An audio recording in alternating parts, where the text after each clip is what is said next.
ఒకవేళ రికవరీ అవ్వడానికి ఎన్ని మంత్స్ పట్టిద్ది సార్? ఇప్పుడు ప్లాస్టిక్ సర్జరీ ఏదైనా ఇష్యూ మీద చేయించుకుంటే?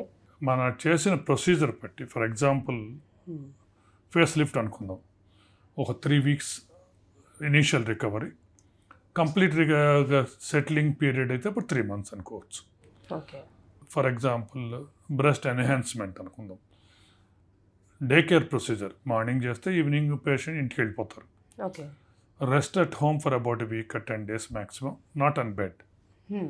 దాని తర్వాత by about 2 to 3 weeks they should be back to normal totally.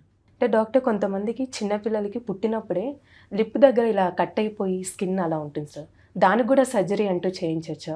దానికి సర్జరీ ఒకటే మార్గం, యూజువల్గా అరౌండ్ 3 months ఏజ్ నుంచి చేస్తాం. అంటే అది అందరూ చేయించుకోవచ్చా అండి, లేకపోతే దానికి ఒక ఏజ్ లిమిట్ అంటూ ఉండాలంటారా? అంటే క్లెఫ్ట్ లిప్ కనుక చేయకుంటే సెకండ్ థింగ్ మనం చూడాల్సింది క్లెఫ్ట్ ప్యాలెట్ కూడా ఉందా. క్లెఫ్ట్ ప్యాలెట్ ఉంటే స్పీచ్ మీద ఫీడింగ్ మీద ఎఫెక్ట్ ఉంటుంది. అందుకని లిప్ ఫస్ట్ చేస్తాం ఎప్పుడు 3 monthsకి, palate about 6 months onwards, child health బట్టి 6, 9 months, 12 months ఆ టైం ఫ్రేమ్లో రెండో సర్జరీ కూడా చేయాల్సి ఉంటుంది. డాక్టర్, ఈ మధ్యకాలంలో కొంచెం అప్డేట్ అయిన విషయం విన్నామండి, అంటే సర్జరీ లేకుండా ఇంజెక్షన్తోనే చేస్తున్నారని. నిజంగా ఇప్పుడు ఉందా డాక్టర్ ఇప్పుడు ఆ విధంగా? ఇప్పుడు మనం ఇందాక కొద్దిసేపు ముందు ఎర్లీ ఏజింగ్ గురించి మాట్లాడుకున్నాం కదా. ఎర్లీ ఏజింగ్లో 2 ఉన్నాయి. ఒకటి ఫిల్లర్స్ అంటాం, హాలోస్ ఉన్న వాళ్ళని ఆ హాలో ఫిల్ చేయటం కోసం ఫిల్లర్స్ యూజ్ చేస్తాం. ఎర్లీ స్టేజ్ రింకిల్స్ వచ్చేటప్పుడు ఆ మజిల్స్ని వీకెన్ చేయటం కోసం బోటాక్స్ అని వినే ఉంటారు, దాన్ని వాడతాం. ఈ రెండింటితోనూ మీరు అన్న ఇంజెక్షన్ మెథడాలజీ వీటి గురించి. థర్డ్ థింగ్ ఏంటంటే కొంచెం స్కిన్ రఫ్గా ఫ్లాట్ కోర్సుగా ఉంటుంది కొంతమందికి. ఆ స్కిన్ రీవైటలైజేషన్ కోసం స్కిన్ లోపలికి ఇంజెక్ట్ చేసే సబ్స్టెన్సెస్ వచ్చినాయి. అవి వాడితే మీ గ్లో కానీ షైనీనెస్ కానీ సర్ఫేస్ స్మూత్నెస్ కానీ కన్సిడరబుల్గా ఇంప్రూవ్ అవుతుంది. ఇప్పుడు మనకి బాడీలో ఏ ప్లేసెస్లో ప్లాస్టిక్ సర్జరీ అంటే చేయించుకోవచ్చండి మెయిన్గా? In one word, head to toe, everywhere. Okay.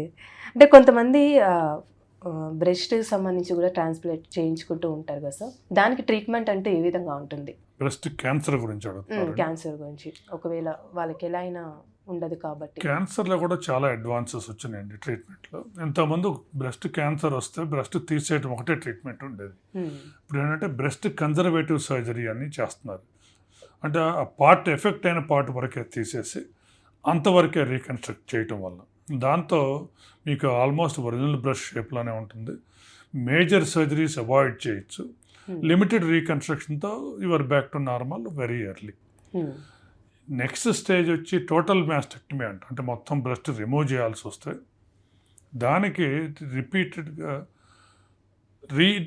Breast reconstruction possible. దానికి రకరకాల టెక్నిక్స్ ఉన్నాయి. చేసిన క్యాన్సర్ సర్జరీ బట్టి ఏది సూటబుల్తో దాంతో మళ్ళీ బ్రెస్ట్ని రీకన్స్ట్రక్ట్ చేయొచ్చు. ఒకవేళ అన్మ్యారీడ్ అయితే, అంటే ఒకవేళ ఇంకా పిల్లలు కాలేదు వాళ్ళకంటే ఏ విధంగా చేయించాలి సార్? బ్రెస్ట్ రీకన్స్ట్రక్షన్ ఎవరికైనా చేయొచ్చండి. కాకపోతే రీకన్స్ట్రక్టెడ్ బ్రెస్ట్ ఫీడింగ్కి వాటికి ఉపయోగపడదు, ఎందుకంటే అది వేరే టిష్యూ కదా. డాక్టర్, ఇప్పుడు హ్యాండ్కి సంబంధించిన ప్లాస్టిక్ సర్జరీ అంటే ఏ విధంగా చేస్తూ ఉంటారండి? హ్యాండ్ అంటే మన అప్పర్ లింబ్ అనుకుంటాం. ఒకటి మన రిస్ట్ నుంచి కిందకి, సెకండ్ ఎల్బో నుంచి పైకి. రిస్ట్ నుంచి కిందకి యూజువల్ ఏజ్ వచ్చినప్పుడు స్కిన్ ష్రింక్ అయిపోయి రింకిల్స్ అట్లా వస్తాయి, దానికి ఫిల్లర్ చేస్తారు. సో ఇదర్ సింథటిక్ ఫిల్లర్ కానీ మీ ఫ్యాట్ గ్రాఫ్టింగ్ కానీ చేస్తే స్కిన్ స్ట్రెచ్ అయ్యి రింకిల్స్ అయితే తగ్గి హ్యాండ్స్ లుక్స్ యంగర్.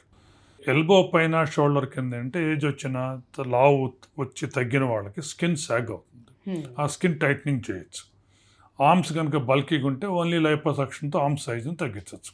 డాక్టర్, ఇప్పుడు ఫేస్ మీద ఒకవేళ మనకి బ్లాక్గా మచ్చలు వచ్చినా పింపుల్స్ వచ్చినా దానికి సంబంధించి ఏదైనా ప్లాస్టిక్ సర్జరీ అంటే ట్రీట్మెంట్ అంటూ ఉందా? కొంతమంది ఫేస్ మొత్తం చేంజ్ అయిపోతూ ఉంటుంది, ఓపెన్ హోల్స్ వచ్చి ఇట్లా.